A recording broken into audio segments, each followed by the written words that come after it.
Successful na naging concert ni Regine Velasquez sa Los Angeles, California at ito nga ay sinuportahan ng mga Filipino doon.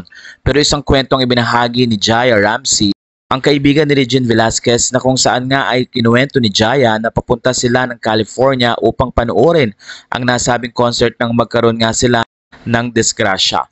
Ayon kay Jaya, on a ride from Sacramento, California on the way to Grayton Casino to see my friends and watch Regine's Viz concert, when all of a sudden we get into a car collision.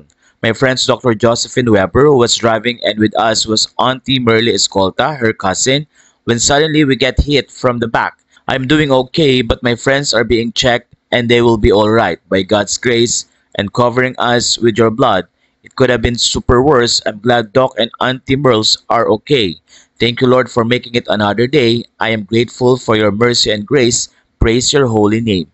Please wear your seatbelts at all times when you are in a vehicle, especially if you're a backseater passenger.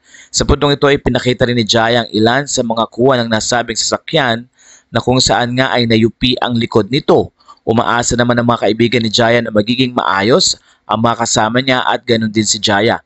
Kinumpirma naman ng nasabing singer na okay na siya, pero patuloy naman ang ibinibigay na panalangin ng kanyang mga kaibigan tulad ni Japoy Lizardo, Billy Crawford, Lindsay Custodio, Candy Pangilinan, Jong Hilario, pati na rin si Regine Velasquez na nakita nga ang nasabing report.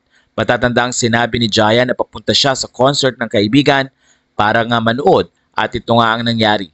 Isang Bible verse din ang ibinahagi ni Jaya. Fear not, for I am with you. Be not dismayed, for I am your God. I will strengthen you. Yes, I will help you. I will uphold you with my righteous right hand. Sa puntong ito ay matinding pag-iingat din ang payo ni Jaya sa mga nagbabiyahe.